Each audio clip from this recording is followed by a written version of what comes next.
Do you know what percent even means? Let me show you. Let's take a look at this example. Find 11% of 4200. 11%. Percent meaning per 100. Per 100 of 4200. How many hundreds go into 4200? Well, in the way I said it, the answer is 42 because you're dividing it by 100, which basically means cover up these two zeros.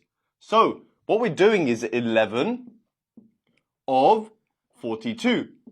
What does of mean? In mathematics, that means multiplication. Okay, 11 times 42. Do you know the times by 11 trick? What we do is we split up the 4 and the 2, and then we add these two numbers. Let's take a look at another example. What is 2% of 69? We need to work out how many hundreds go into 69 by dividing it by 100. Dividing by 100 essentially means moving the decimal point twice. So it becomes 0.69 of multiplication 2. So we are doubling 0.69.